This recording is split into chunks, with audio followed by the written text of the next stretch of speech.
welcome. It's great to see some new faces as well as some familiar faces. First up, I'd like to have a welcome to country. Thank the Ngunnawal elders, past and present, for allowing us to tread our feet on their lands, ancient and wise lands that they are. And that's enough of that. In just one moment we'll have a presentation on the Hague Park Draft Master Plan, as it says up there, and we'll have a thing, but a small bit of housekeeping. For those who need ablutions, toilets are at the end of the block. I think it's gentlemen's then ladies. Correct. I hope I've got it the right Correct. way around. Yep, that's right. Oh, good. I got something right. And feel free to use those. There's no charge, no penny needed. Okay. And of course, as always with our meetings, we ask that you be polite and respectful to all presenters and otherwise, and to each other, and smile when you swear at. I mean, smile when you're being rude to them. But yeah, we would like some courtesy and respect in our interchanges. Now, first up, we have Caitlin Bladen, who has now taken over the Hague Park Master Plan planning process. Some of you may have been at the meeting we had previously, where we had some very good input to the process. There has been a substantial number of contributions via the web and various sources, letters, emails and otherwise. I think it's close to 180 submissions. Just for this round, yes. For the, yeah. So it's quite extensive, and they've come from far and wide, and we get to see, because the next part of the process, Caitlin will explain to you, because I've got an idea, but I might blow it. So I'd like you to welcome, please, Caitlin Bladen. And we'll find your presentation for you. Great. And you can tell me when to Thank you. I've just got to, yeah. Okay. Well, thank you first of all very much for having me. As Dennis said, I'm Caitlin. I work on the Hague Park Master Plan. I work with the ACT Government in the City Activation Unit, just for some context. And I'd also like to echo Dennis's sentiments by acknowledging the traditional owners of the land on which we meet today and pay my respects to elders past and present. Okay, so if you just go to slide number 2, that'd be great. Thank you. So if you can just put it so my notes don't come up. I'll just press that one. It always tricks me. It's down the bottom, isn't it? Excellent. Yeah, that one tricks me every time. Thank you. Okay, so basically I'll start with a bit of history and context of the project. In 2012, then Territory and Municipal Services developed the draft master plan. It was never finalised, and since that time there's actually been a significant change in the neighbourhoods surrounding Hague Park, especially in the Braddon area, through significant urban renewal. But the master plan is very much grounded in the original 2012 master plan and the concepts in that plan. Next slide, please. The master plan will identify a long-term vision for the park, short-term improvements, and try and identify some of the characteristics of different areas within the park. Next slide, please. Do you want me to do it? No, that's all right. Sure. I'm just trying to do 3 things at once, you know what it's like. Okay, so Hague Park is, I'm sure, a park that everyone is familiar with. It has 2,331 trees, and it stretches for 1.7 kilometres east-west across Northbourne Avenue. The park was originally planted in 1921 as a windbreak, basically protecting the inner north from buffeting winds coming from the north. And reading a bit more about the history and context of the park, it's really evoked that it was quite an inhospitable landscape at the time. It's listed on the ACT Heritage Register for its design function as a windbreak and its mass tree plantings of 8 species. The Heritage Registration cites the linear nature of the trees and species as central to the park's heritage value. Next slide, please. We've studied the utilisation of the park. This was conducted over a weekday and a weekend day in March. Basically, we found that more people move through the park than stay within it for any period of time. Nearly 2/3 of those who either travel through or stay in the park are male, so there's a gender split in terms of who uses the park. Dog walking is the most popular activity in the park, making up nearly 1/3 of all activity in Hague Park. And on the weekend, the park is also frequently used for play, including walking, which is Logging? Did you say logging? and exercise. So yes, walking, feel free to use it. Haven't copyrighted it yet, but I might consider it. Children and seniors make up less than 1/4 of all park users overall, and the typical person using Hague Park is a male adult cycling through the Turnerside, Sullivan's Creek bike path on a weekday morning. So there you go. Next slide, please.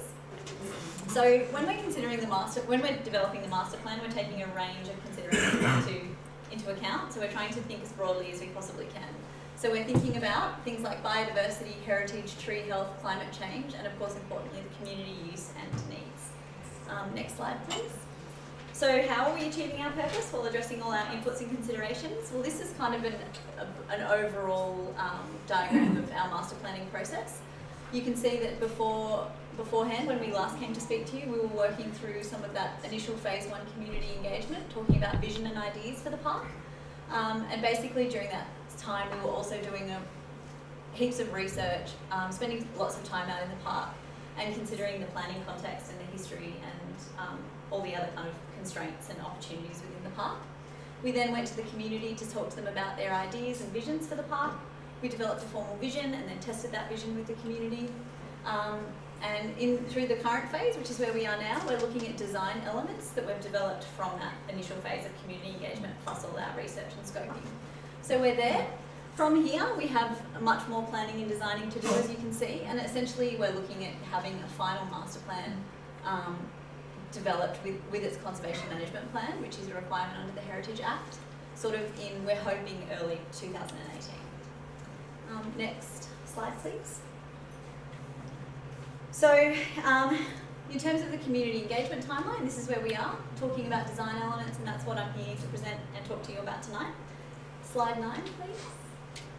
And since my colleague came to speak to you, these are some of the things that this is some of the feedback we've had and some of the, just the quantum. So, Dennis mentioned 180, that was just this round. In fact, in the first round, we heard from 640 people, so over 640 people. That's a pretty big reach. We also spoke to a range of people through workshops. We've received a significant number of email submissions and held drop-in sessions in the park, which we found quite useful. People enjoy being in the park and talking about the park. Next slide. Thank you. So this is the vision that we worked on with the community. Can you read it? Do you want me to read it too? Happy to read it. Hague Park is a vibrant and inclusive urban park that provides a series of spaces for passive and active enjoyment and opportunities to connect with the heritage of the park. It's used by the whole community. It's a place for social and cultural exchange. So we've found that this has basically ticked off a lot of what people were looking for and what people use Hague Park for and how they would like to continue to use Hague Park in the future. And the next one, please. And we also, these were some of the ideas that we heard through that phase. So visioning and also ideas, significant views and aspirations for the site. The community agrees that improvements definitely could be made to Hague Park in the future, and the degree of change varies across the community. We heard that the park should provide for a variety of different activities, both passive and also, people want to use the park for exercise and more recreational activities. And then the whole park should not be designed for one single purpose. So basically now, next slide please, we're using all of that we've used all of that to come up with some themes for the master plan. So this is just a way of structuring how we're looking at Hague Park. And we're basically looking at character and amenity, environment and sustainability, access, destination and heritage. And they're the themes that really came out and stood out through a lot of that community engagement that we've undertaken. Next slide please. Now we're going to look at the design ideas in some more depth. We've got a couple of copies so you can see them a bit more closely, which we're happy to hand out now, but we don't have heaps, so you might have to share with your neighbour. We'll also put them up here, but there's not a lot of, might be better to have a closer look at them. So basically there are 4 key design ideas that we're focusing on at this point, and these design ideas reflect what the community, what we're really seeking feedback on and what you guys can influence. So we're looking at the concept of edges, activities, pathways and park rooms. And again, can I ask park rooms, are you meaning as in buildings? no, it's a kind of a conceptual term to describe delineating certain areas of the park for different, reflecting different That's neighbourhoods. okay, I just, room sounds like buildings. No, I think we've actually received that feedback a fair bit, and we might look at changing that language through the next phase. People Okay. have indicated walls might be going up, but certainly that's not our intention. Okay, so if we move on to the next slide, I'll start. So this is the edges concept. So we heard from a lot of the community through phase one that there's a lot of issues with accessibility into the park, and that there's a lot of barriers on the roads. So essentially this is looking outside the park, not necessarily inside the park. So how can we better make Hay Park respond to its neighbourhoods around it and make it more user-friendly and more celebrate it more as a community asset? So basically, we've got some entryways that we've denoted across here, and also some different traffic arrangements. So actually considering slowing traffic around the edges of Hay Park. I will say at this point we've done no detailed traffic modelling, and that would obviously be necessary before you could kind of implement this in any large scale. And I think a lot of people have expressed both, we've had a variety of feedback on this idea as well, but I think we've heard definitely that there's probably, we don't need that many entryways, and we might need a deeper hierarchy for entryways. But yeah, essentially it's a 1.7 kilometre long park, and we believe that there's a significant opportunity to address a lot of our themes and a lot of what we've heard by focusing on the edges of the park. Next one, thank you. So then this one complements the edges by focusing on pathways. So pathways, we heard significantly that people use the park to commute through to the city, and it's better pathways into, through and along the park basically will support community access into and through the park. It'll also create a sense of destination. So we're saying that by extending pathways along the street grid, so basically reflecting where the roads go, but not necessarily, obviously not the same width as a road reserve, where the roads go, having paths will actually break the park into a more human scale to kind of help you, basically just increase your ability to relate to the space. Part of this strategy also sees the introductions of plazas and gateways, which I think we've got some precedent images in those packs as well. They're just basically indicative of what it could look like. Nothing we're either proposing nor considering at this point in any detail. And we think that pathways it addresses multiple themes, so amenity, safety, access, destination and heritage. Paths can frame the park rooms concept, so instead of walls we might have a path that delineates one area of the park from another area of the park. And they can be wide, they can be narrow, they can be formal, they can be informal, they can be paved, they can be unpaved. We can have a whole different treatment of paths and have some that are likely to be more formalised than others and some that remain relatively informal. And they're co-located with safe pedestrian and cycle. Paths are co-located with safe pedestrian and cycle crossing points, providing easy navigation from one section of the park to the other. And east-west cycle movement is provided for as part of the proposed main community cycle route, so all the way around. Okay, so I'll go to the next one, which is activities. So activities were the most common thing that people posted about online in our first stage of engagement. So it was more than pathways, lighting or trees. People see Hay Park as valuable green space that they want to play sport, come to, exercise, attend events. They said it's becoming increasingly important because of the number of people living in apartments with little access to gardens or green space, and that the current use is for dog walking, passing through it on the way to the city or exercising. For some people, they think the quietness and peacefulness of the park is a real value and don't want to see more activity. However, others feel that it's an underutilised space that needs some changes to make it more available to activities and ensure it's a place for people to gather for events or a game of frisbee. So the architecture team that we have on board, which is Tate Waddington, sorry I should have mentioned that, and the Mix have taken on this advice, and they're basically trying to balance this with the heritage values. And basically we're the concept is to establish key activity zones, or basically to allow for different types of activities. So Civic Plaza, again, these aren't formal names, these are just ideas and concepts at this stage. Civic Plaza would allow for some more formal and programmed activities, so that's what we're talking about there, is potentially events, more formally events scheduled and being able to occur in that space, while the space labelled exercise and formal play, while having an element of programmed, is also largely for, you know, formal play, meaning sort of play equipment or other types of play spaces that the community could use. And then sort of at each end, largely allowing the park to speak for itself, and apart from some upgrades to paths and lighting, essentially leave it as it is. Okay, so the final one is the rooms concept. So again, we're not talking about walls, we're talking about dividing the park into a human scale space, reflecting neighbourhoods, reflecting current use, and reflecting prospective future uses, and addressing some of those requests for different activities and different types of activity throughout the whole park. So while keeping a consistent theme through the whole park, we're looking at creating different areas that reflect character zones and character precincts through the park. So this has been a fairly popular theme, and we think it really is.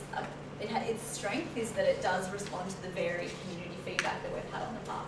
So we're hoping that through creating park rooms, a lot of what people want to love and enjoy about Hague Park will be retained, while also allowing for change in the future.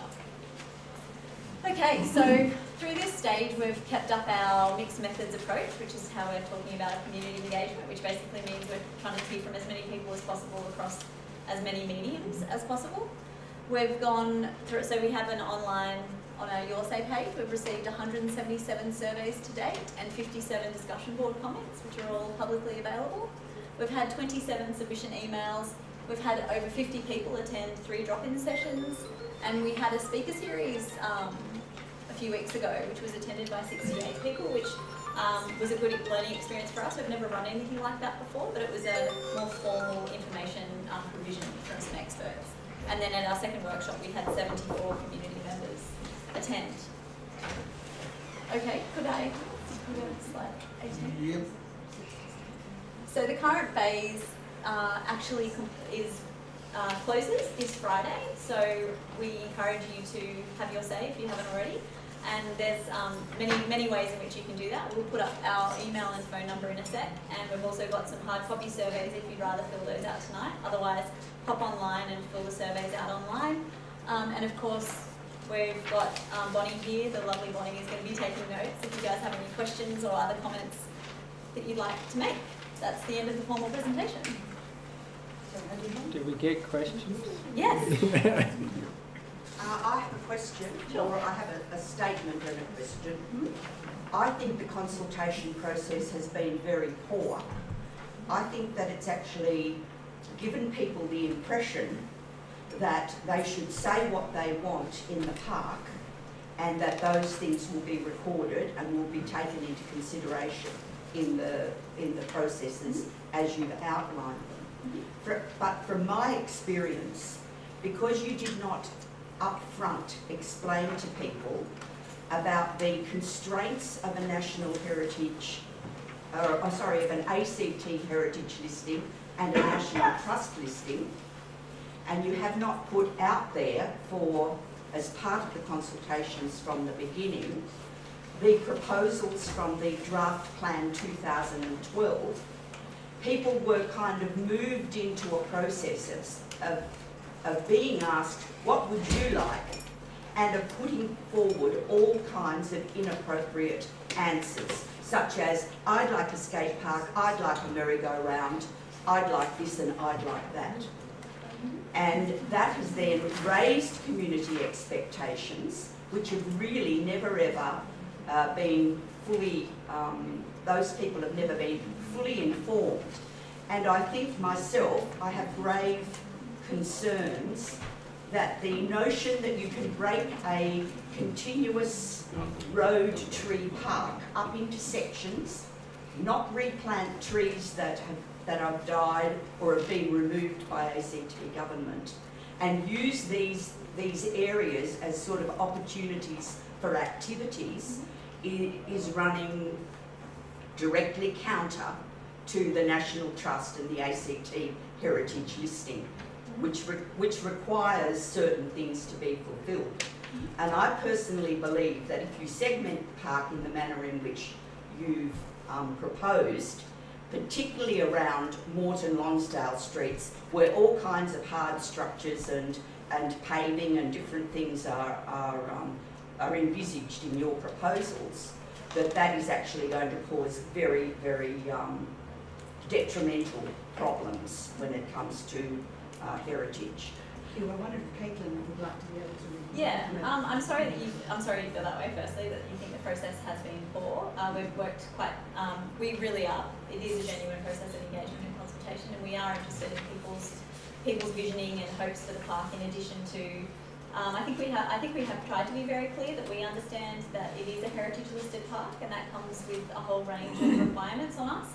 From the very beginning, we have outlined that this process is not just to develop a draft master plan, but also a conservation management plan, which actually responds to the Heritage Act and the intrinsic heritage values within the park. The park is listed as both a windbreak and an urban park, so there is recognition in the heritage listing that the park also is an urban park. So I think I'm sorry to hear that. We are trying to be, and I think we have been, as open as we can be, but I do believe that the heritage is a very important part of the park, and it absolutely does. It is one of our biggest drivers and one of our biggest contexts for how we're designing this draft master plan.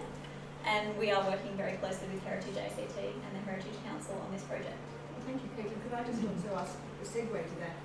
Where is the conservation management plan? Because they were meant to be in parallel. Yeah, so the draft CMP is with us at the moment, and we actually have been negotiating with the Heritage Council, and we agree that before we come back out for our next phase of community engagement, we'll need to have a fairly strong understanding of where the CMP sits in terms of its level of acceptability to the Heritage Council. We have a question over here. Sure.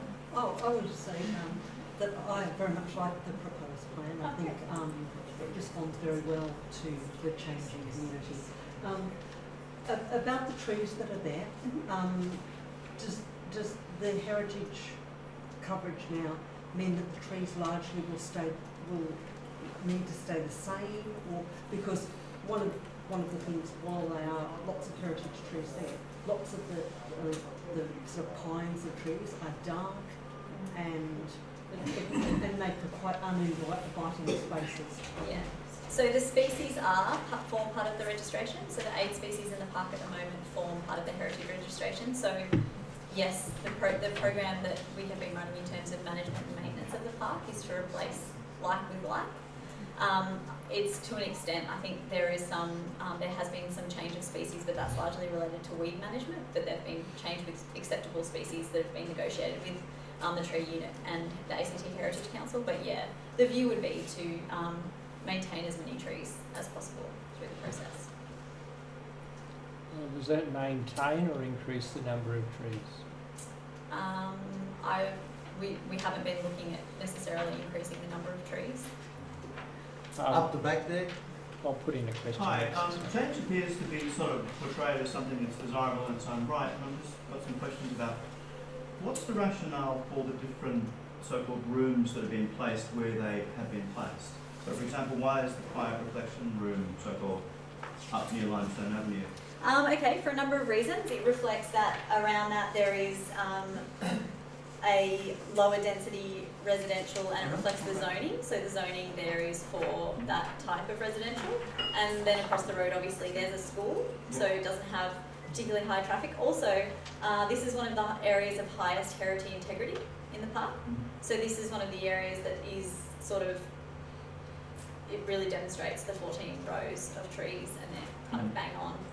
Yeah. And I guess my other question is, looking at the events and markets area and the Civic Plaza area, what it suggests to me is that there'll be a greater, in some way, commercial use of a space that hasn't been used that way before.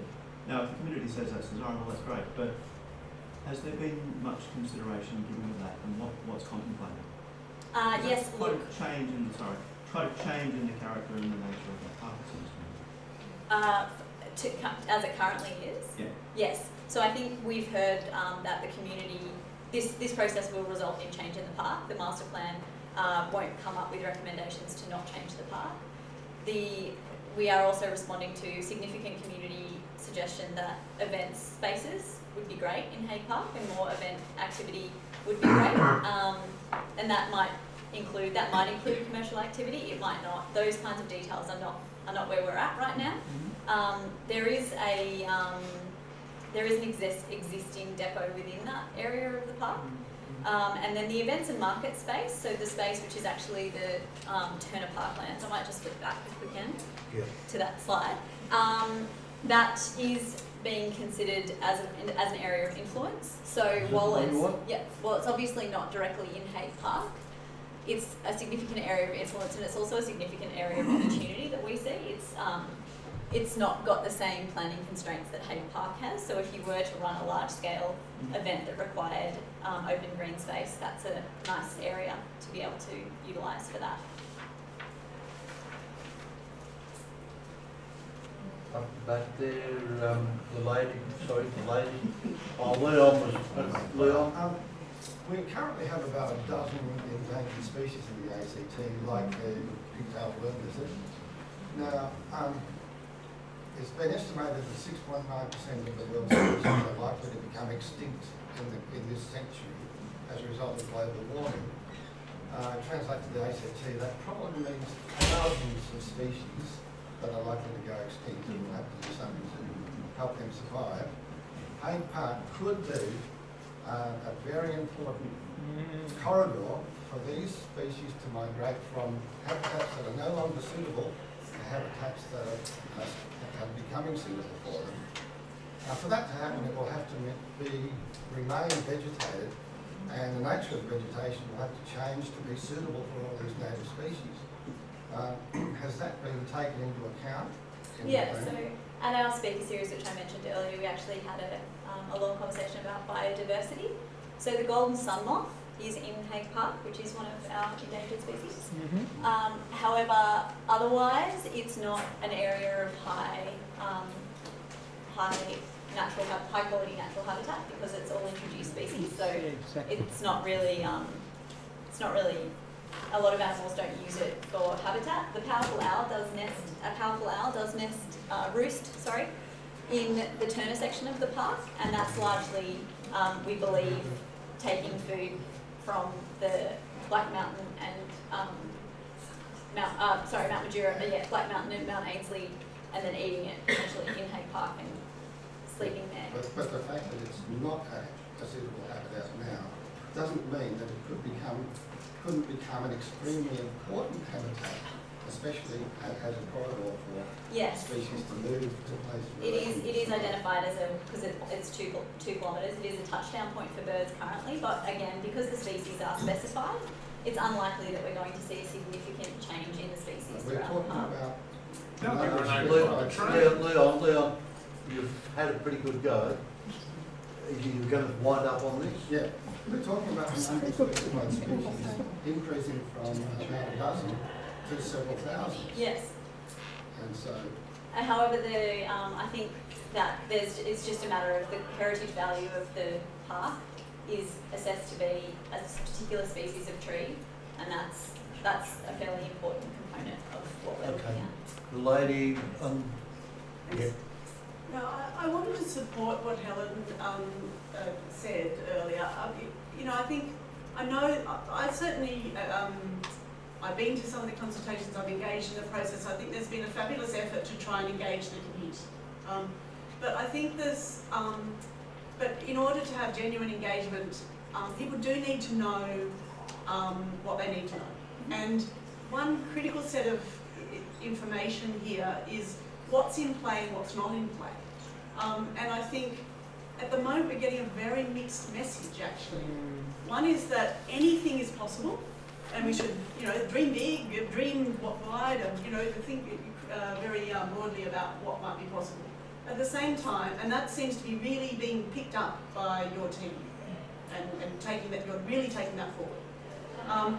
at the same time, we're hearing that conservation and the heritage aspects matter, but we don't know what the parameters are for that, and we don't have any indication from what's been presented of what will be left at the end of the day. Now, I think most people in this room possibly, or, you know, make a wild gamble, if we thought, okay, we're going from 2,137 trees, I think you said, and at the end of the day there'll still be 2,000 trees of the existing trees, we might say, yeah, that sounds like, you know, a reasonable sort of thing. If at the end of the day we came around, there were 200 trees, we think that was not a genuine consultation process. Nobody ever indicated to us that there'd only be 200 trees left at the end of the day. So I think in the absence of this, of any real information about what it genuinely means to protect this heritage, and what genuinely will be conserved, and what's in play and what's not, I think it's actually really hard to engage in the process. Okay, thank you for the feedback. And so I'm hearing that a quantum of trees or a quantum of change is useful. The framework. I think we need to know what would it take to destroy the heritage values of the trees, and is that one of the issues? Sorry, the heritage value of the park. Right. And if enough people wanted it, would that happen? Because at the moment, I think the idea is that if enough people say we want activities, we want rooms, and we want pathways, and we want all these things, then at the end of the day, the heritage part of it, and those people who might have actually stood up for the heritage part of it, will have been voiceless. So. Yeah, no, I don't think that's the intention, and well, it may not be, but you know, it's really hard to know at this point in time. Thank you. Yeah, I think it needs to be quantified. So as you start formalising these sort of very general pictures, you also have to tell us about what's happening with the trees. It's very specific. Okay. That's good feedback. Thank you. Okay. Yeah, Chris was next. Just on trees, Glebe Park, I think, is heritage listed. They're not replacing trees that die in Glebe Park. They're not replacing trees, street trees along Kooyong Street. In fact, they bitumise over the circles in the paving now, so there's no chance of a tree being replaced. What really is the chance of keeping trees in Hague Park? Well, so I'm not sure. Sorry, I can't speak for Glebe Park. I don't know. No, but I mean the government policy is generally to get rid of trees in Civic. You know, City Walk has got empty circles in the paving where there used to be trees. Northbourne Avenue. Northbourne Avenue is the same. No, but actually Northbourne Avenue, unaffected by the tram, there are empty circles too along Northbourne Avenue. That's right, they're not. Okay, look, I'll take that on as comment on. Are we going to keep the trees? That's the question. Yes. In the consultations, I asked that question. Excuse me. And I was told enough. no. Enough. Yeah. You've had a pretty good go, and excuse me, but that was a little. Sorry, I am a bit. Yeah, well, no, that's understandable. John.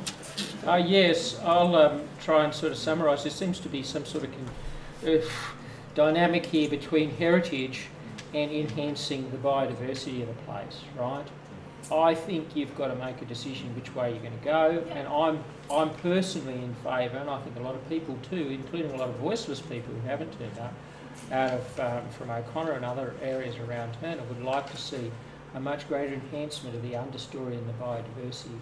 And I say that because if you go and have a look at what we've been doing through the Landcare group there in the erstwhile otherwise unnamed horse paddock park there above the co-op school in O'Connor, we've been putting in a whole bunch of native grasses, native species, and it's going to be followed up with things like possum boxes, bird boxes, and I would like to see, especially in an area where you could have a corridor for species. If you happen to go down some parts of New South Wales major highways, you can see where they put bridges for possums to go across. Now, I can't see why you couldn't do that in Northbourne Avenue and across there. So you could, I do notice you had one Crimson Rose Alivert voicing its view, but I didn't see anything about the possums. I was pleased to hear that there was half an hour there.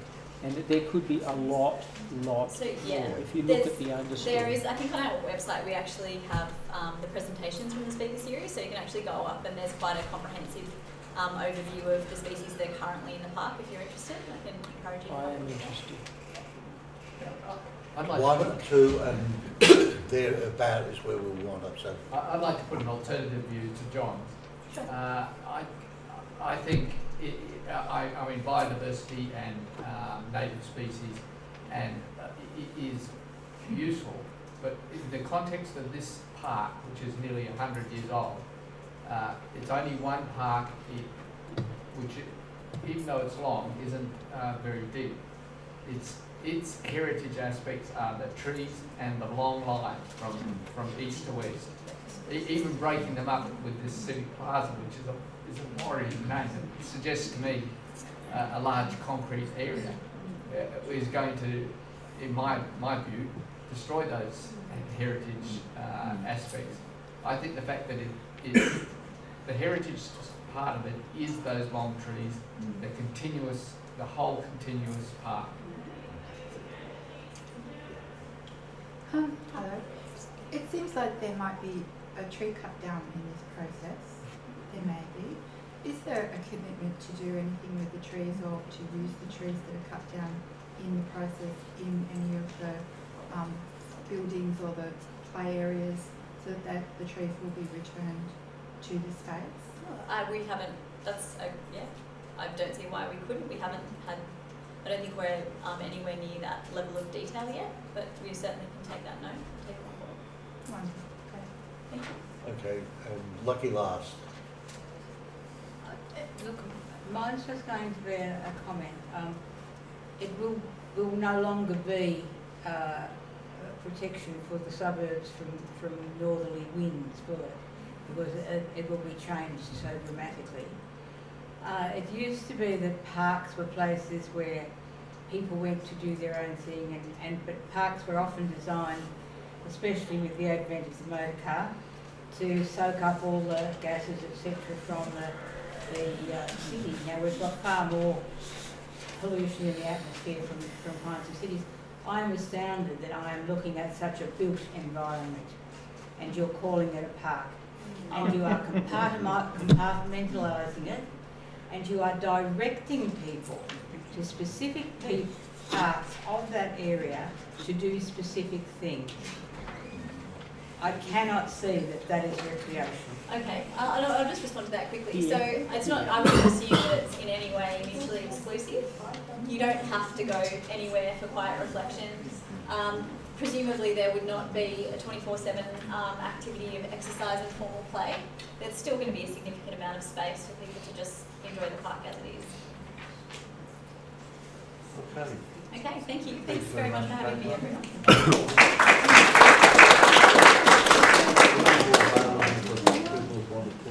Yeah. Just on a note, Caitlin will be available to speak to you either now or later on this evening if anybody wants to take things a little further. Now I've got to do a little bit of a swap over here. Things. I'm Miles Woke. I'm the convener of the Downer Community Association. I suppose I would just like to say welcome. We leased this building for nearly 30 years now from the government. And we have 25 user groups, but it's great to see so many people here tonight, and it's such a good use to have NCCC here. It's actually a homecoming in a way. In the mid-90s, the NCCC used to meet here. Leon might have been involved then. There might be someone around that was involved in NCCC, but they did meet here, so it's good to have that back. I'll be brief. I'm just going to touch up on a few things happening in Downer, and it's exciting news. On the other side of the square, for 15 years, we had a burnt out shell, and that is now a shops. So that was the main initiative for the community group was to get that up and running. So that's amazing. That was built in 1943. It was a Sorrow workshop. It is heritage listed, but the government, in their wisdom, at one stage approved demolition, but it's at a Lazarus rise from the dead. So before you go, have a walk over there. They've done some nifty little things. The original Canberra brick, they had to clean them off, but some of them they turned up, and you can see the Yarralumla Brickworks sign. So that's quite exciting. There's a buzz. It's only been open 2 weeks, so there's still a buzz about community, rather than having a dilapidated, broken down, abandoned shops. We kind of have a centre now. So that's the exciting bit. The other bit that Dennis has just got up there is the former school site, which is just out this window. Down a primary school operated there from 1961 to 1988. At one stage it was the biggest primary school in Canberra, but as the boom bust thing, when Majura was created from Hackett, Watson and Downer, the school was closed down, and we've been on a 25-year marathon to work out what's going to happen with that site through 5 major planning studies. Each time, the first 20 years, the community opposed any residential development on the site. It always ended up in deadlock, and then 5 years later, from the NCDC, Palm, ACLA, they would come back with a more intensive development. The last time it was 6 stories, 1-bedroom apartments packed in there, but the DA was advertised for 275 units, 1/3 being 2-story townhouses. There's the landscape plan, Dennis, is probably good. Yeah, and that's currently with the planning authority now. It's for 175 units, 33 townhouses and the rest apartments. Yeah, that's it. So we're here in the building here. This part is 33 townhouse units. This is all apartments, but a maximum of 4 stories. The developer is Canberra Affordable Housing, CHC, and they've really listened to the community. I think 5 years they've been involved with EDD. I think Bonnie was saying she was one of, yeah. But yeah, they've held many meetings with the community. The exciting bit for us is this end, is independent living. They went to the community, what did they want? Most people wanted age-related care, so that's all going to be independent living run by CHC, so they're invested in the site. They're not just coming in, building the units, going, so they've got a vested interest to see it work. Currently the DA, there were 18 submissions from the exhibition period, which showed most people are just over it. Like it's been going on for so long, they just want something to happen there. There was roughly 50-50 for it and against it, but it's not all beer and skittles. Similar to Hay Park, the heritage list of pine trees, the government are forcing the CHC to replace those now. So they'll be taken down and replaced in stages, starting at the Frencham, Bradfield Street ones. Replaced with the same, or? Yeah, well, some variation. Similarly, they can't put Pinus radiata, so there'll be Pinus something. Yeah. What about Casuarina Cunningham, or maybe? Yeah, I know.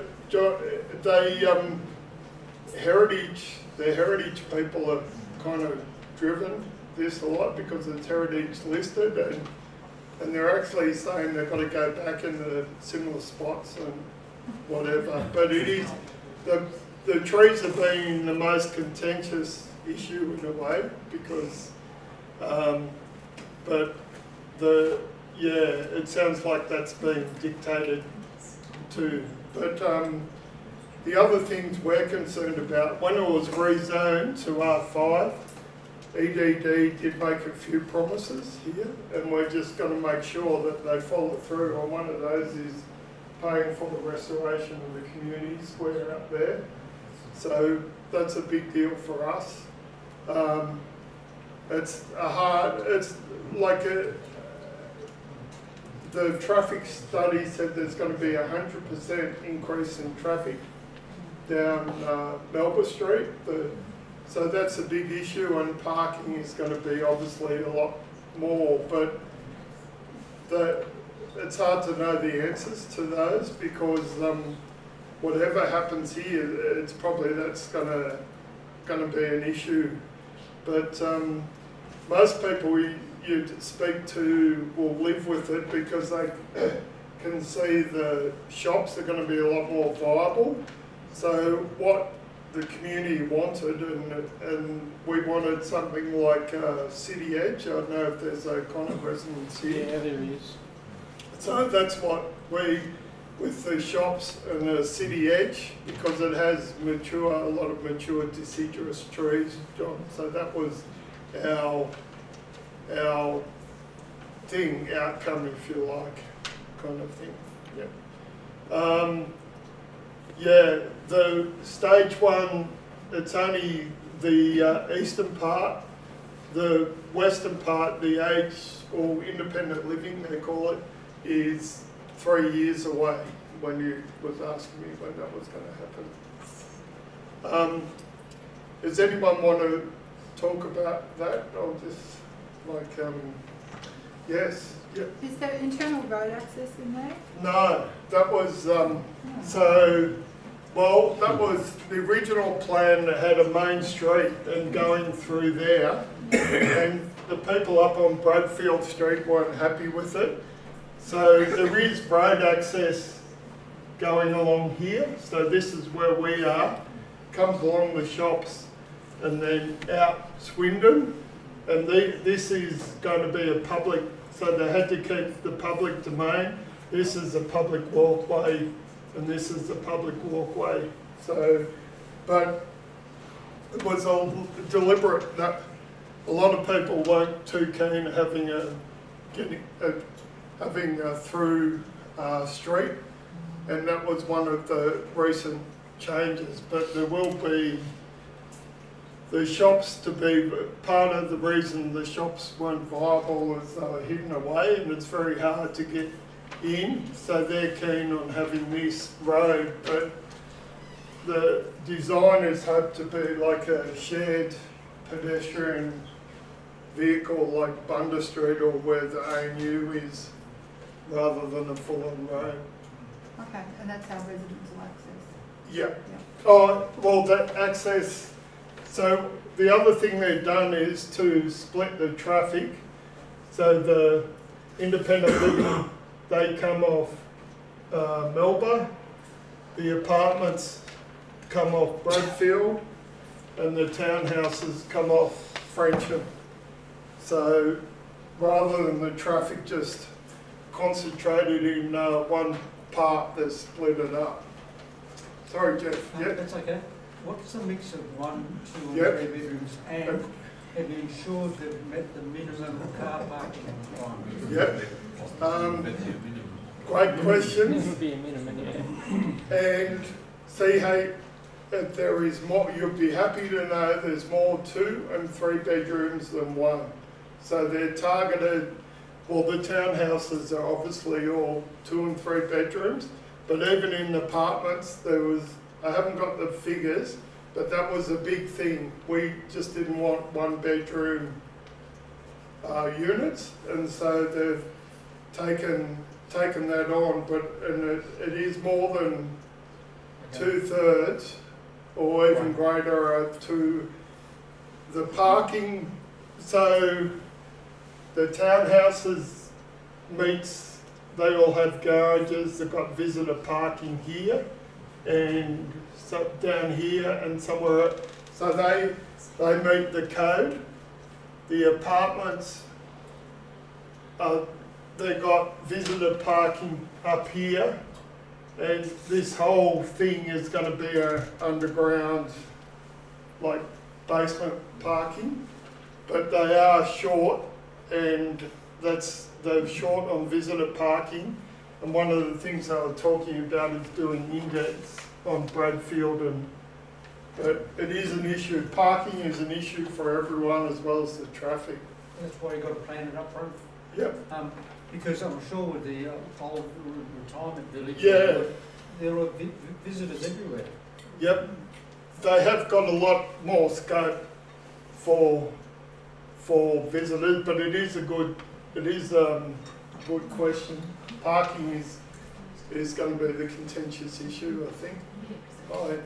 Yeah, there seems to be an awful lot of buildings and not much ground left. Yeah. What the hell is happening with landscaping so that there's places for kids to play, so that there's community gardens? Yep. People can run around, play cricket, football, whatever. You can't do that when it's wall-to-wall buildings, and it looks awfully wall-to-wall buildings to me. No, I agree. The this area here is courtyard playground, so they're calling that's where the old school courtyard is. I suppose if you ask the government, that they're relying on, because there's 6 hectares of playing the 3 ovals to the south. So, but yeah, well, for 20 years we fought that fight, and we didn't want any. We wanted it all to be community, and we banged our head like against the wall. And each time they came back with a more dense, it started off. It was going to be 50% open space and 2-storey townhouses. It's not part of Canberra. Sorry, that's part of Sydney. Yeah. I suppose, Dennis, if you could have a look. Yeah, well, I'm not defending the R5 zone like that. That was how the planning system came out with it. There's one that says elevation. Yeah. Oops. Yeah. I'm fiddling. Elevation, the second one. Or the composite streetscape, but either of those ones. Do. That's what that's what the tallest buildings look like, 4 stories. And then if you go up one more. To the next document. Yeah, the one that composite. But no, it is an issue, and it's. That's Flemington Road. Yeah. It looks fine. Yeah, go and stand down. Part of the suburb. And you've got dead shops that need more. And you've got flats across the road. I'll just ask a few brief questions. Sure. Can you just go back to the original diagram and show how much is it for those people who don't know, or those people who ride past regularly but don't always notice, just how much green space there is now and how much will disappear? Sure. Yep.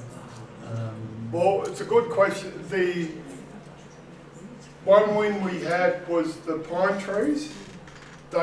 Originally the government sold those off as well, but they bought them back, or somehow they're not going to be part of the sale. So the pine tree exterior is going to be kept as open space owned by the government, and it'll have the existing walkway. The school site covered 2/3. So show us what's built on now, and show us what's built on. Well, it's all gone now. So it was all green space before? No, from here along was the school. Oh, okay. Right. So it was all the school.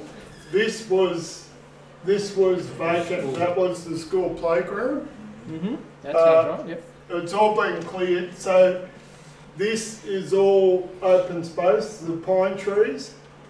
there's a kind of courtyard, and this is a pedestrian, this is part of the public realm down there and here. And these are all the existing trees retained. Okay. Like, No, I think that gives everybody the idea.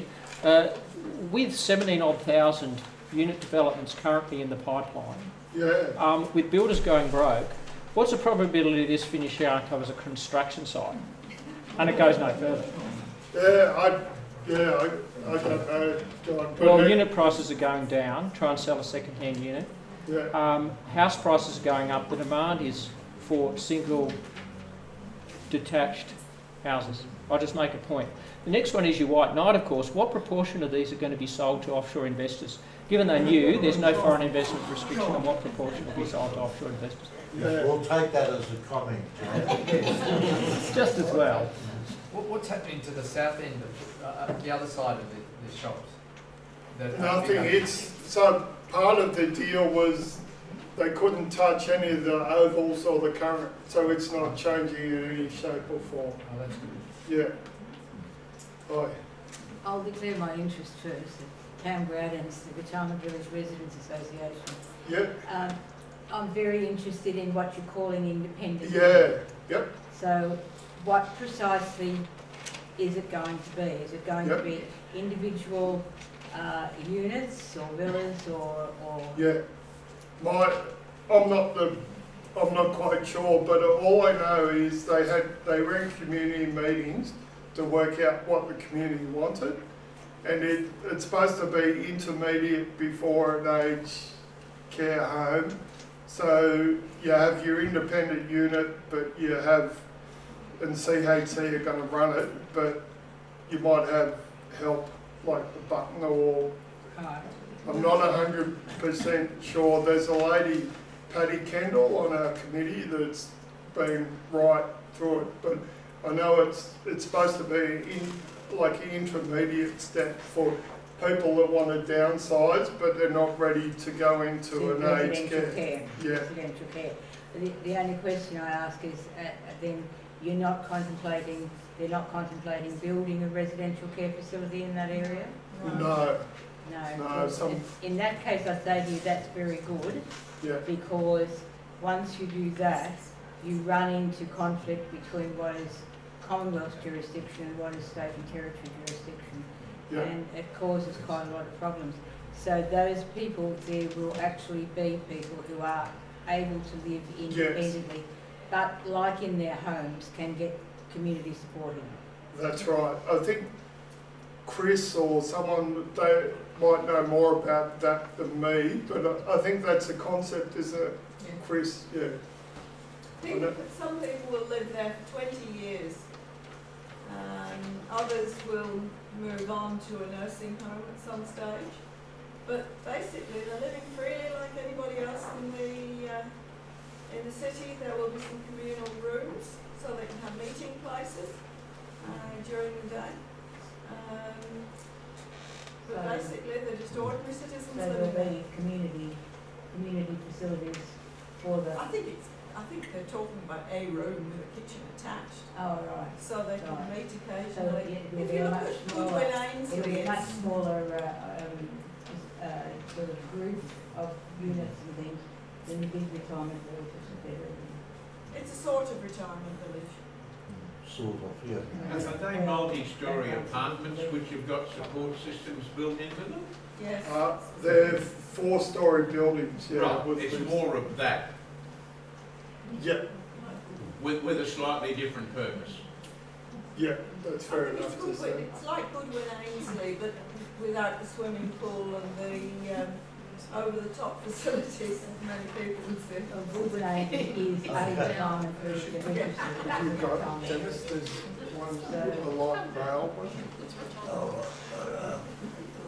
The DA for that part is still 3 years off, and the good thing for us is CHC are going to do it, so they're invested in the site, and it's new to them apparently. You talk to them, they've So it is a bit of a leap in the unknown how that pans out. But all I know is the thing a lot of Downer residents wanted.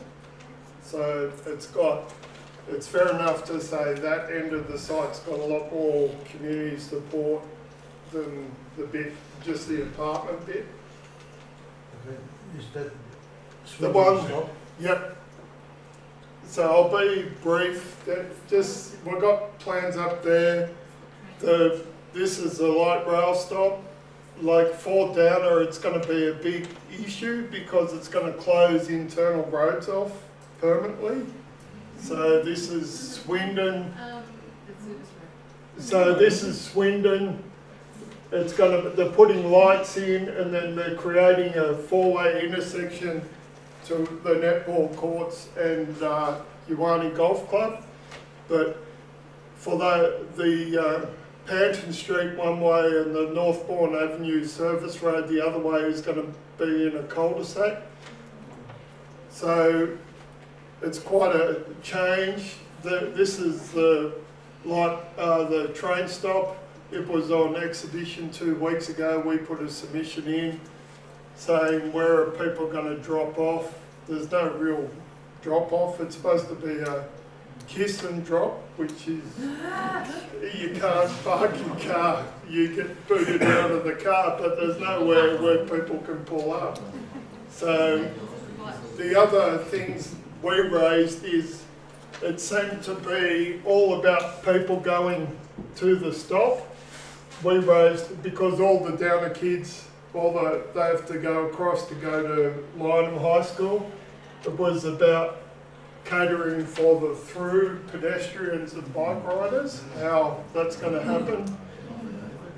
So we put a submission in, and I'll just finish up, I suppose, where the light rail future for Downer is. Like where Downer's been a bit of a sleeper suburb, we've got 75% of Downer is still zone R1, and all the frontage to Northbourne in Downer is zone low density. So that's caused, with all the speculation around, that's caused developers a bit of a feeding frenzy. All the people that live on Blackett and that area are continually bombarded with real estate agents because they can see going from R1 to R5 in one fell swoop. Yeah. So CZ5. CZ5, sorry, yeah. Even worse. CZ28, keep going. So yeah, the future is that we were engaged in the Gateway study, but under the new, whatever the urban one finishes at Anthill, so we're in the suburban one. We're in the light rail corridor covered 75% of the suburb because it was 800 radius from the train stops, and because we had 2, it covered most of the suburb. They were investigating the zoning. So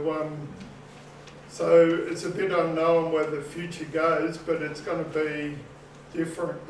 Change is going to be the byword, I'm thinking, Downer for a while, and so a lot of people, especially around the train stops, are a bit uneasy what the future looks like. Yep. I don't know if there was. Yep.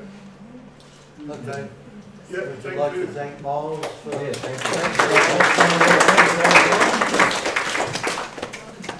Okay. Just quickly. Chat and a drink with the. Oh, all right, quick, get yourselves a cup of tea, but be quick. And we might head off after.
Yeah.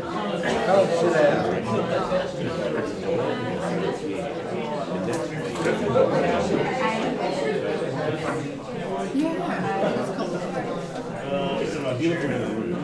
Okay.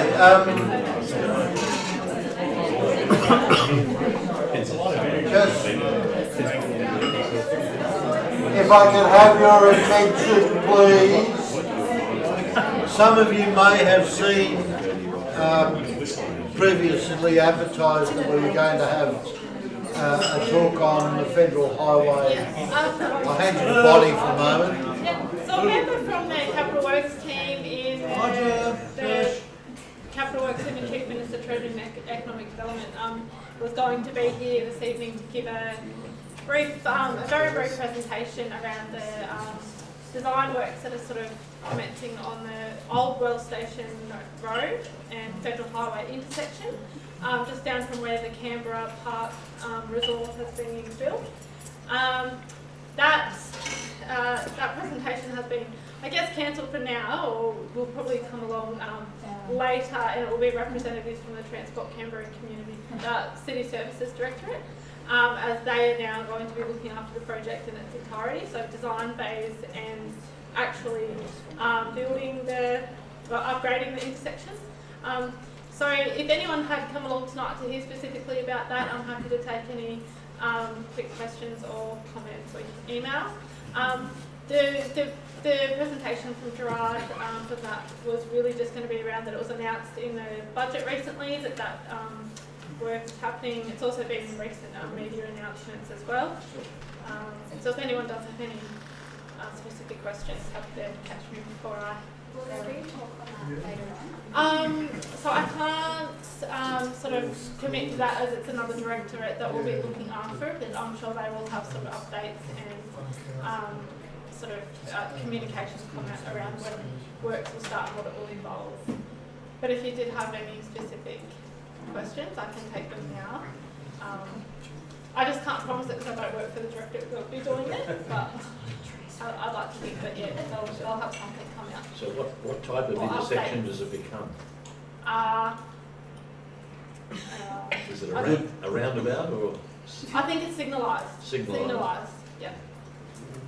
We'll find out. So again, I just apologies that was sort of advertised, but it was going to be on the agenda, and it will be probably at a later stage. Yeah. Okay. But just happy for Dennis to send me any questions that might come up about that. Thank you. Thanks, Bonnie. Okay, look, next listed item is new members, and we have Nicholas Smith from Ainslie, Alan Lee from Dixon, Rob Preston from Turner, Hugo Cook from Hackett, and Margaret Smythe from Hackett. So Hackett wins this month with the most new members. Anybody wants to fill in a membership application, they're just over here. Yeah. Bon also asked me to remind you that there is a questionnaire available over there on Hague Park, and I think answers to that close of business Friday. So if you grab it and do it and whatever. I failed to put one thing on the agenda, which I'm going to put on now, just quickly. I did send out an email where we called for a new secretary and assistant secretary. I haven't received any nominations. I've received one today. You received one today? You didn't tell me. I've only got it about an hour before the meeting, okay. And it's somebody's applying to be the assistant secretary. So we still need a real secretary. So you went round to their house shortly beforehand and put a gun to their head. Okay. We will accept nominations from the floor after reports. So quickly, a report from John as Treasurer on where we stand. Yeah, John Lever, Treasurer. I'd like to pay my respects to Bruce Smith, who was the Treasurer beforehand. He did an excellent job. It was very detailed and very comprehensive, and I'm sure he'll do a far better job in a detailed reporting sense than I'll ever attempt to do so. Just for those who don't know, I'll give a brief, since we have quite a number of folks here tonight. Briefly, the North Canberra Community Council, when Bruce took over, was probably nearly a dead end. And he was treasurer for 9 years, in which the Community Council was built up to what we have today. And the finances restored. Typically, there was often some $30,000 in the accounts. Before I took over, there was some 25,000. For those who don't know, there's some $12,800 odd dollars that comes in annually as a grant, and it's just moved from calendar year to financial year, of course. So therefore, we're due for one very, very soon. We've gone on. We've had probably an excess of funds in the kitty. And we've spent quite a bit of money on a bunch of things, ranging from IT equipment and hardware through to Residents Association grants. So for those who are Residents Associations, I'm not going to preempt how we spend our money. I'm the Treasurer, I'm the Guardian. Speak to Dennis. Currently, we have about nearly $9,600 in the bank.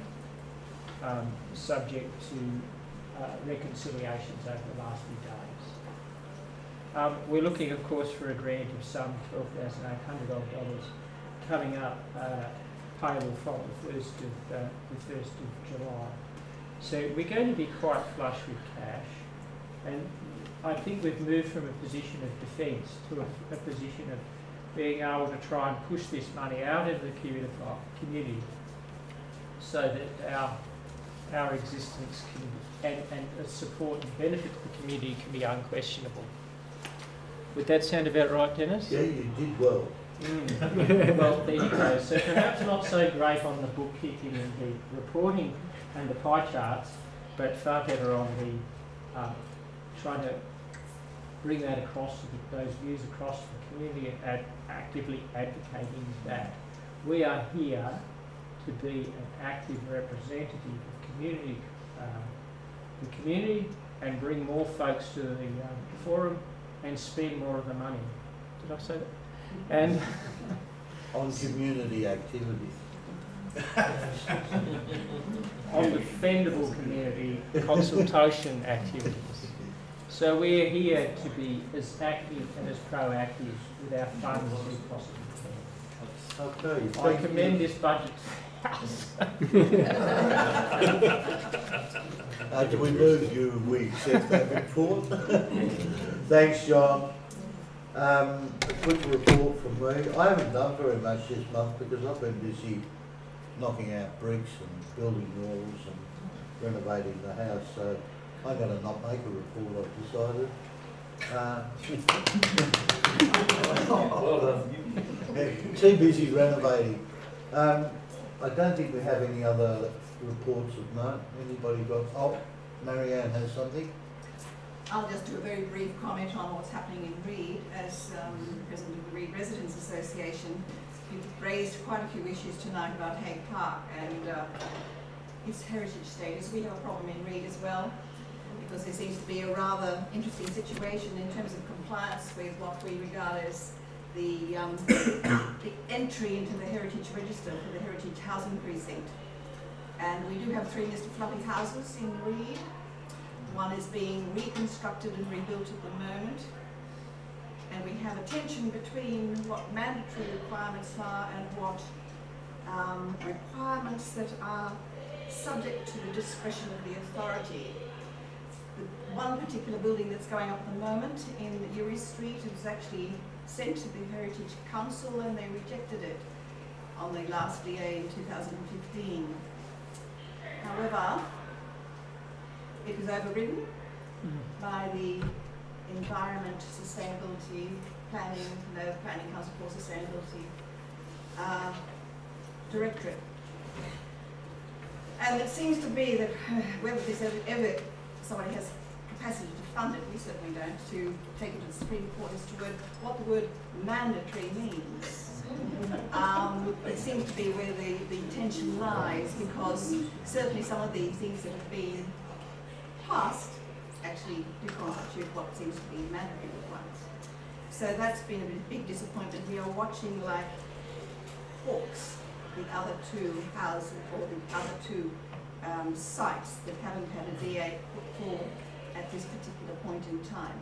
There are other compliance issues in Reed. It does depend, it would seem to me, having lived there for 25 years, that it depends on who's where in the zoo and what they are prepared to pass.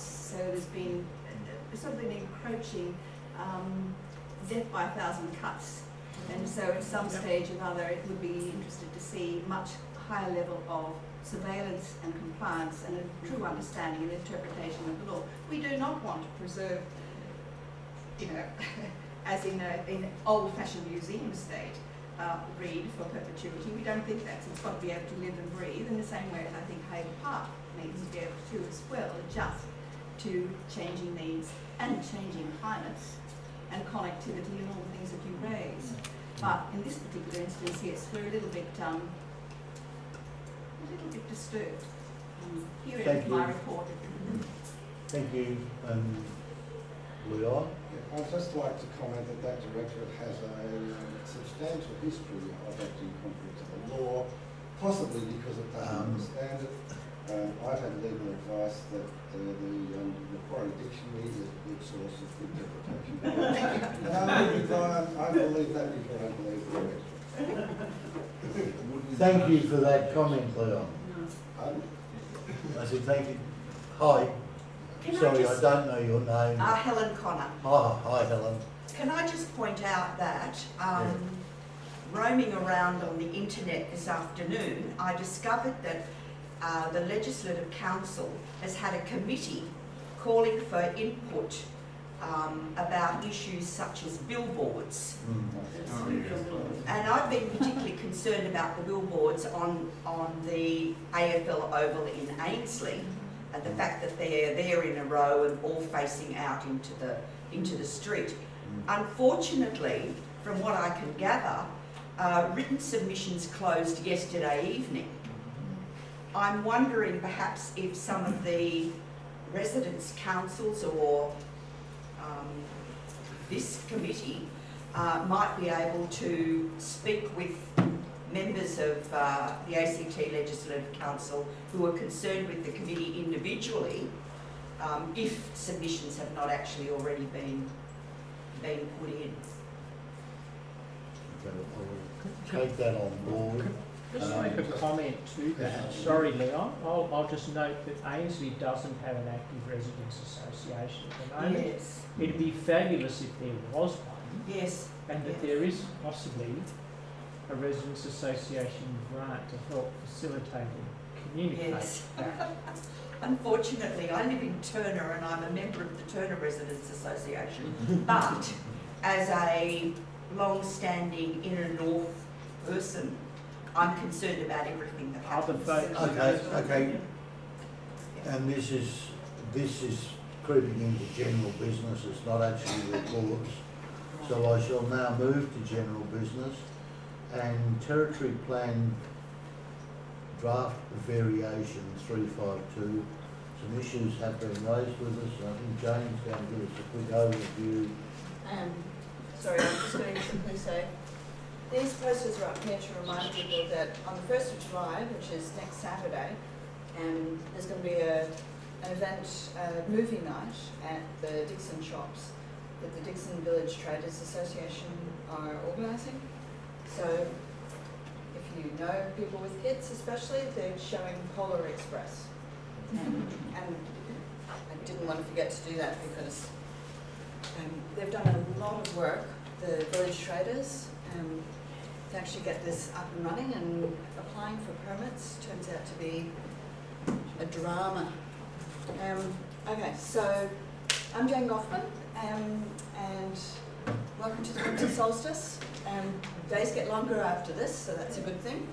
I hope you've all taken photographs of where your shadows fall, because today's the day that it matters. You know, you're allowed, under the territory plan, a minimum of 3 hours of sunlight on the winter solstice. Talk to Oliver Street, eh? So if you don't get your 3 hours, you're being ripped off. Exactly. Okay, so draft variation 352. You probably know I'm a town planner. that's not the one I wanted to show you. So draft variation 352 is 89 pages long. Doesn't make for good bedside reading. There's a whole bunch of different things in it. As I go through it, most of what I'm reading sounds quite reasonable. There are some good refinements, there are some clarifications, there are some sensible changes. So for instance, they're going to remove the permissible use of a childcare centre in an industrial zone. So there will no longer be childcare centres in industrial zones in the future. And instead they're going to insert animal care facilities can happen. So for instance, doggy daycare will be okay. So there are things like that, but as you work through it, there are lots and lots of little bits and pieces, and the one that worries me in particular is that they're basically snipping away the neighbourhood plans. Mm-hmm. And it's just basically one nice snip, but it means the neighbourhood plans are relegated to the dustbin of history. For those of you who've been involved in the planning scene in Canberra for more than a few years, you may recall that the neighbourhood planning process was actually very comprehensive. It took a lot of time, a lot of work, a lot of energy, and the community came on board with it because there was a very clear commitment on the part of government that what was going to come out of this would actually be acted on. Those neighbourhood planning documents, there are 16 of them, 8 of them apply to suburbs in North Canberra, 6 are in the inner south and 2 are in Woden. And these were all suburbs that were chosen because they were subject to a lot of change. And therefore, because they knew that they were going to be changing the zoning in those suburbs, the government agreed to prepare neighbourhood plans. So what those neighbourhood plans do is to document. They documented the character of the precincts, they defined where the precincts actually lie, they took on board what the community was saying, and there was a lot of consensus achieved in the course of that process. So those neighbourhood plans, for instance, there's one for Dixon. I can't tell you off the top of my head how many pages, but it's at least 90 pages. It certainly feels about as heavy as this one does. And there's a lot of material in it. What this draft variation 352 does is to claim that everything that's in the neighbourhood plans is already in the precinct codes that we have now. And that just is not the case. So in walking away from the neighbourhood plans, effectively those go out the window, and all you're left with are the precinct codes. The precinct codes really are not in any shape or form a substitute for the neighbourhood plans, so that really worries me. Okay? So, I mean, that's the main thing. There are a bunch of different things in here, and there's a site in Hackett, I visited it today to have a look, where there's a scout hall that has been sublet to a Christian community organisation, and they now want to sell it, so they want to change the permissible use to include a place of worship. RZ28? No, place of worship. That's all they want to do. So that seems completely unobjectionable to me. It's been used as a place of worship now for years and years. And they just want to change the use that's permitted. Anyway. So Jane, with both of those, are we going to put in an NCCC letter? I would strongly recommend that we do put in an NCCC Yes. letter. Yes. And I'd actually also recommend that we put something up to the combined community councils, because it obviously affects the inner south and Woden. And there is a principle at stake, because when you bundle such a lot of different things into a long document, it's very easy for people to miss the one line. And so if they haven't actually alerted people to a significant policy change, then not surprisingly, people won't know about it. And that, from my point of view, is a problem. Jeff, can I just, before we take questions, are you putting that forward as a motion? I'm going to be formal now, and I just wonder whether Mike or Greg could just go and check with Dennis. He's not well. Would one of you might just go up and see? Thanks, John. Would you like to put that forward as a? Are you moving that as a motion that we put forward? Yeah, we put forward. Any seconder for that? Anybody in the meeting who don't have to be a committee member? We haven't seconded. Okay, Chris, thank you. So we'll That move on that. concludes for the moment. That's great. The neighbourhood plans take precedence until they can, DB 352 covers them all. Right. And I don't know. are all in favour? Those in favour? Yep. Do that? Against? Fine. And are you also making a motion to get in contact with the other community groups to alert them with that? I will certainly be doing that. So, yes, so that's the draft version 352. I mean, the reality is the majority of the public never reads these documents. And there's a lot of reasons for that. It's not just the fact that they're long or boring. It's also because they're written in a style of language that's actually not accessible to most people. And that is also a problem. Miles, you'd like to say something? Yeah, sorry, Mary. I'm behind the eight ball. What's 352 called, Jane? They haven't given it a name. So it's just 352. Rhymes with B52. And so it's just a grab bag of things, kind of thing. It's absolutely a grab bag. Roger? Just a question, do we think that our legislators know about that? Have they been briefed, do we think, by the planners to understand those implications? I don't know how cynical I should need to be, but very. I don't know what you think. Yeah, very. When you do a draft variation, the Planning and Land Authority is legally required to advise the Minister, and the Minister is legally required to advise the Legislature. Well, that suggests also there might be another avenue there to go directly and maybe send a copy of that letter to the Minister, perhaps, to go both ways, do the same thing. It's just a suggestion, it's up to you. Thank you. That's a good idea. Thanks. Jane, does that have any ramifications on zoning? I mean, do they still stick to the zoning plan? Neighbourhood plan, in fact, neighbourhood planning preceded the Territory Plan 2008 that currently exists, which is what brought in zones. Prior to 2008, what we had were land use policy areas. There were no zones in the ACT. There were land use policy areas. And the neighbourhood plans were prepared in 2002, 2003. So, yes, they don't make reference to zones.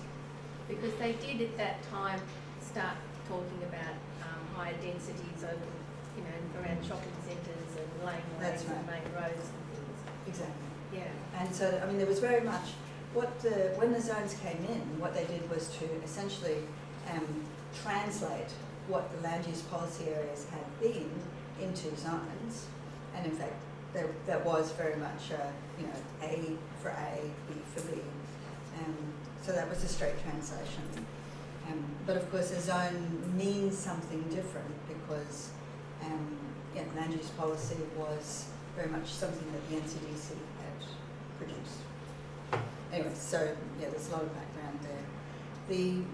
The real concern I have is that what the neighbourhood plans do is to really comprehensively analyse a suburb.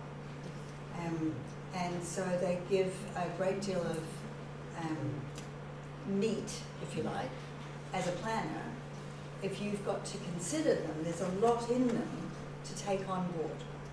And that's important when you're actually trying to weigh up whether you assess something in a particular way, you have reference to something that's substantial. Yep. I suppose from a Downer perspective, we had one, but they're actually good. Well, I suppose it leads to, is our position, do we want to keep them or they're gone? Because there's some things that are out of date, but there's a lot of positive things. I don't think it's a problem that there's some things that are out of date, because you can always go back and find a lot of it is still Well, because they'll be on planning too. They, like, you know, the precinct plan just tells you what you can't do and whatever. But the neighbourhood plan was a positive. It said, I know in Downer it highlighted the footpaths, it should be upgraded. It said that part of the oval that isn't zoned oval should be in the future. All these positive things, like you were saying, Jane, it's a fine-grained statement of what should happen in a suburb. So it'd be a shame to lose that, and not all that stuff translates into the precinct codes, which are like absolute planning jargon, as we know, like they're written as a planning instrument, so a legal instrument. Exactly. Where a neighbourhood plan had all this background stuff in it. So That's right, and the neighbourhood plans were actually something that people could pick up and read and make sense of. yeah, so it would be a shame to lose that. Okay, yeah. Okay, look, I'm very conscious of time. I'd like to, has anybody got a last question on that? Good, thank you. We'll move on quickly to parks and playgrounds. We don't have a motion to extend a letter on that or something? We've had it. It's done. Yeah. Sorry. By consensus, we've done that. Parks and playgrounds, again, Jane. Well, Marianne and I are going to run a bit of a kind of workshop with you if you're agreeable to do that. I've also actually had two people come to me. I don't know if you've seen the email I sent out today, because honestly I can't recognise everybody. But I sent an email around to people today asking a few different questions to think about for tonight's session. So, which parks do you use most and why? How would you like to improve them? Are the playgrounds, in your opinion, adequate and suitable for the range of needs that they should be meeting? What would better playgrounds and play spaces look like? And how could they be responsibly funded given a shrinking pool of funds in the public purse? So we basically wanted to start to hear from you about what would you like to see happen with parks and playgrounds. You know, North Canberra actually has a real wealth of open space. Obviously,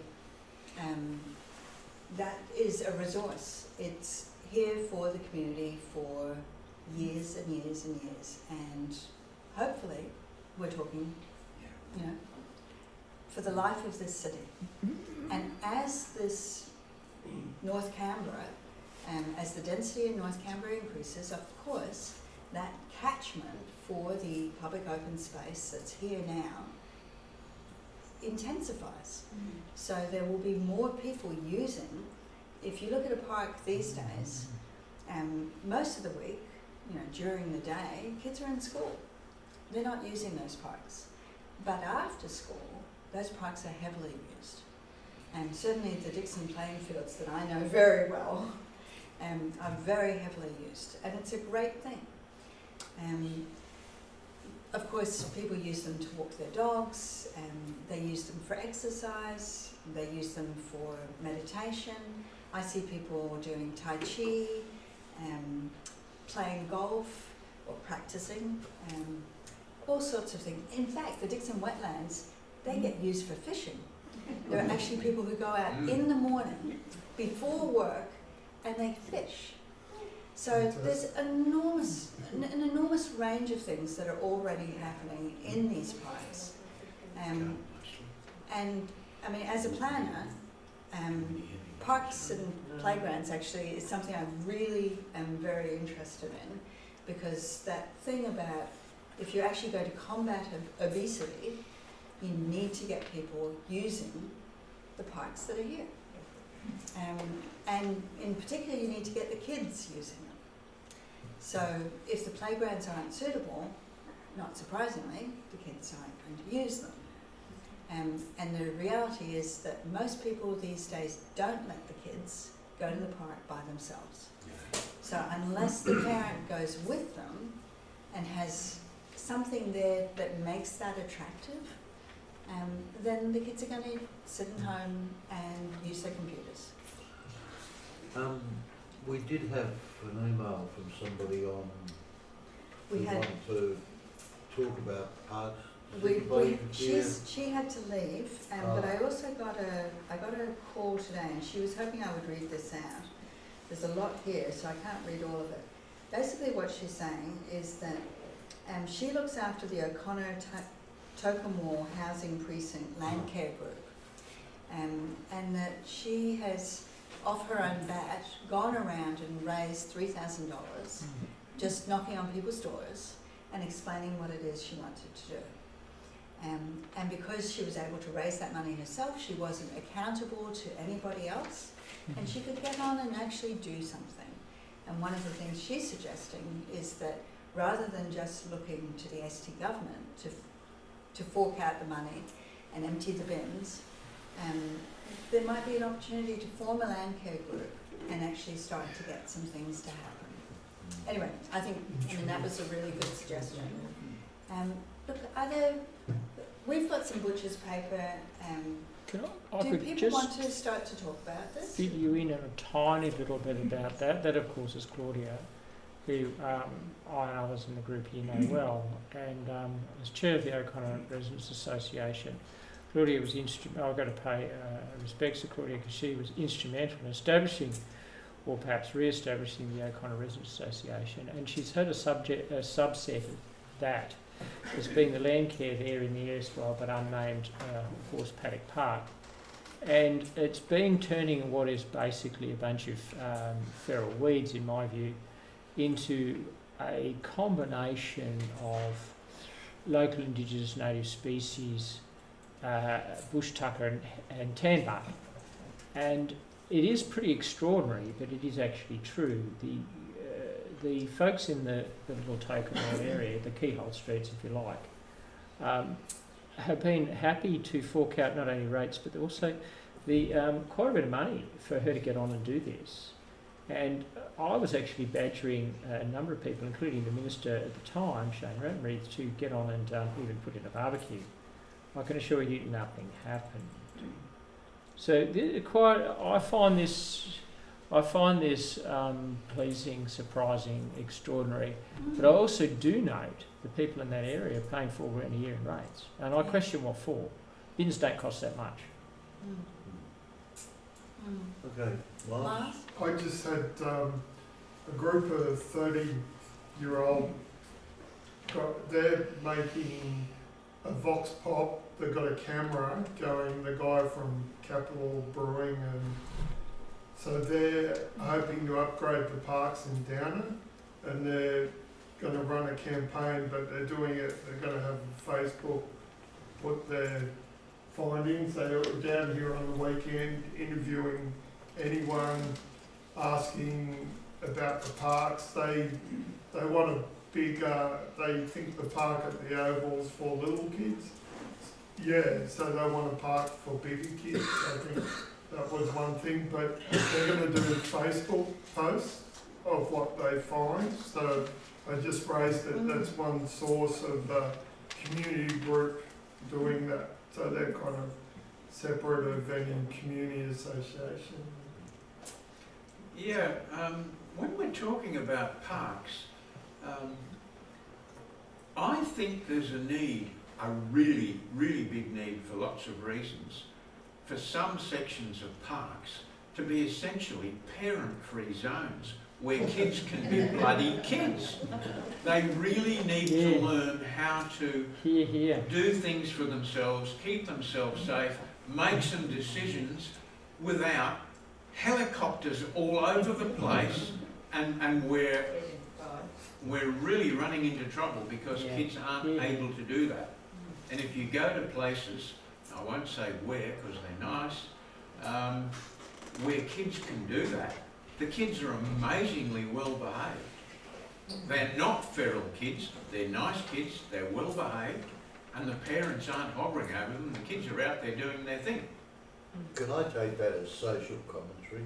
Sorry? Social commentary, I think it, No, spot on. No, Spot on. it's a really important planning issue for the parks. Yeah, okay, I no, we'll understand take what you're that on saying. board. And honestly, the whole thing about adventure play, Leon, quickly? Yeah, there was a seminar at the University of Canberra a few months ago on play spaces, and it came out with some really good ideas. If somebody needs the links, so I can provide. thanks for Okay. reminding me of that.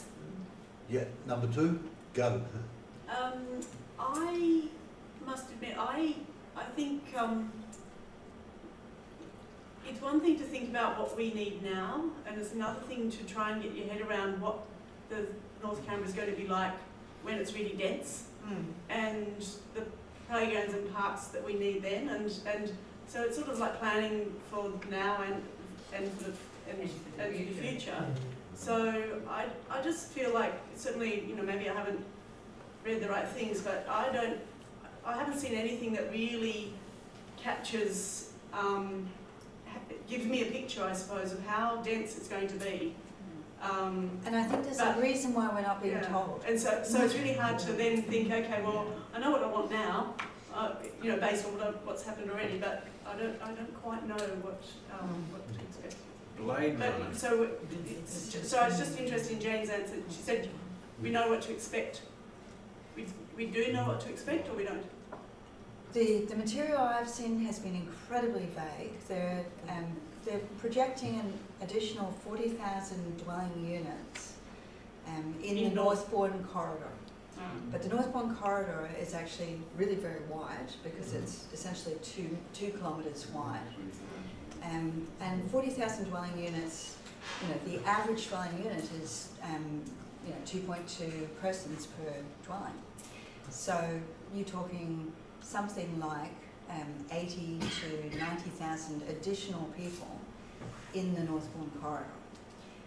Now, if we were in Sydney, there's no doubt whatsoever that this would be very carefully thought through, and you'd be looking at all of those facilities, the community facilities, the social services, all of that has to be put in place. It's not clear to me that work's being done, because I haven't seen it, and if it's not out in the public arena, well then how is anybody supposed to be commenting on it? And that's the sort of planned increase in the density.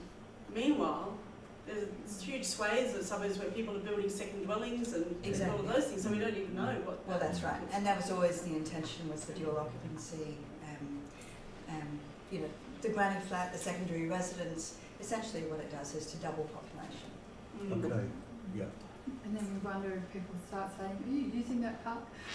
Yes. I have a young girl who's at Dixon College. She's an art student, and she's attached to the blog that I run, 2602, but she's actually just approached me and wants to do a photo essay on the hidden parks in 2602, the hidden play parks. So she's just going to undertake that. So we'll have a look, and that might be something that you're interested in, actually photographing some of those play areas in a sort of artistic way. Well, there's some amazingly interesting things that happen, you know, when kids basically, you know, create their own spaces. Yeah. So, well, I'd love to talk to you about it. Yeah, she's young and she's interested. Last question. This is a comment. If we're not careful, we're going to lose a lot of Section 72. If we can get something together that's constructive and that has a lot of community support, we've more chance of getting access to some of that land, because we don't have too many options for places to put any new resources once Section 72 goes. I'll make a brief comment. We are actually working on that in a quiet way. More will be said in the very near future, we hope, once we can get our heads around the whole thing. But we have a working group within the committee. We will expand that shortly. I realise we're running out of time. Yeah. In fact, we've got to wind this up on parks, because and we are one out of possibility time. could be that for the next month's session, our next meeting is the Wednesday 19th of July, so I'm very much hoping you can make it. We're not doing winter solstice. Yeah, but we've got leftovers. And I mean, I've got a presentation I could put up about you know, other ways of thinking about play space. So I mean, that's a possibility. Okay. I think Marianne, you had some things to say about section 52 in Braddon. I do, and I'll be very brief because I really am not going to drill down in any fine detail which the extraordinary Jane can do. I'm concerned about this particular development, which is on section 52. It hits Coorong Street. It's to replace the Coorong apartments. Stage 1 is being run by JW Land and SHL. I have a bee in my bonnet that this is the national capital and I can't get rid of it. And to me, this building, I hate to say it isn't anywhere building, to me, Collier's had it right. This is an unmatched site. I know they were selling it, and no doubt that's real estate talk. But just the same, lots of these sites are coming up for grabs. And to me, I think the quality of the design work, the attention to detail is so important.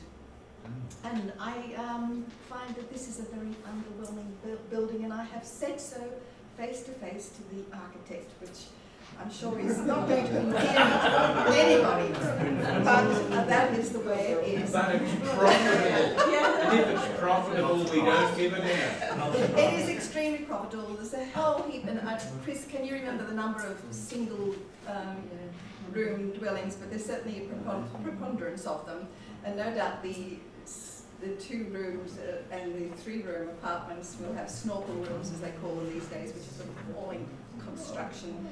I'm concerned with the fact that it doesn't integrate with, it's meant to be a bridge between the CBD, heritage precincts of Braddon and Reed, and so it's got to have innovation and creativity, which of course is what the actual ACT government is really promoting. And I just think it is worthy of something, a landmark building. And that's only stage 1. Then there's stage 2, which goes a little bit further westward towards Northbourne Avenue. And then of course you've got the ABC Flats and the Raiders development, which now they're proposing to do all sorts of magical things in terms of training people. So that basically takes you right up Coorong Street up to Northbourne. And to me this is such a fantastic opportunity for incredible creativity and innovation in design. I'm not necessarily suggesting a niche building, but I think it really has such an opportunity here to make a statement. I'm sure in the fullness of time that rim or that perimeter around the CBD will become part of the CBD. It's just across the road. So I'm sorry, the DA comments finish tomorrow. So we put the NCCC again, put an objection in, there's not meeting the well, I have already prepared a note, and I've taken it to the Green residents, and they think it's fine. I'm not going to, as I said, I don't have the capacity to drill down in the fine detail of the DA. Only I think Jane does, and a couple of other very clever people around here. I just think that this is a lost opportunity at this point in time. And I think something really wonderful could be built there and be continued. And I think the whole thing should be integrated. It doesn't have to be exactly the same, but it needs to be thought of as a whole. Anyway, here in the it's 3 minutes past. As long as the NCCC puts an objection, just saying it doesn't meet any rule, we've got a hand in all the way. Okay. Yeah. Are you able to fish out something so I can write something tomorrow? Yeah. Well, or see Marianne. All right. I've already written it. Oh, good. Yeah, my hair stands on end.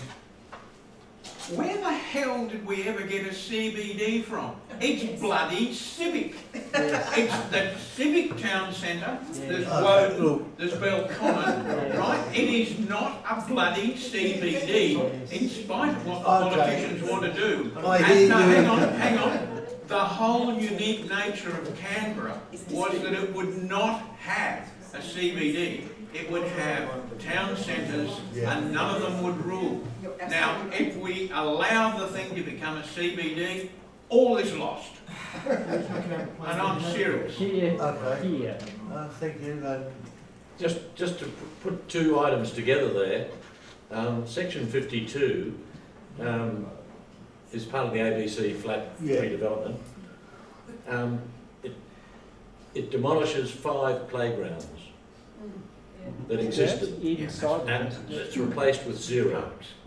So we talk about what's happening to playgrounds. Who gives a... Okay, I will insert any other business. Is anybody willing to put their hand up as secretary? Nearly got you. Well, I would be if the committee was happy for me to continue on as secretary. I'll take that on notice. Nobody else? Good, well... Except to say, I think you people have done a great job tonight. It was very welcoming, it looked fantastic. Yes. Well done. You're wonderful. Stand up the evaluation. Speaking of which, there's still at least 10 litres of mould. Which you will be free to enjoy in a moment. Drink in moderation. We'll formally close the meeting in a few moments. Does anybody else have any other business? I think Leon. Oh, you've had enough. Go on, Leon. What have you got? Yeah, footpaths in Pialligo. There's a big spread in today's paper about how non-existent they are, and with cars parking everywhere, the kids have to walk on the road and get to and out by trucks. Can I ask the North Canberra Community Council to work with the Pialligo Residents Association and offer to help? Thank you for actually bringing that up, because I actually went over to Pialligo and dropped off some posters and spoke to, is it Kim Kerrison? Oh. Yes, and he told me about, is it Bob Russell, I think? Bob Ross. Ross, okay. Yes, so that's really something we should follow Yes, up. we will follow that up. Thank you for that. Anybody else got any other particular interesting thing? Okay, I shall now formally declare this meeting closed. Quick, get into it.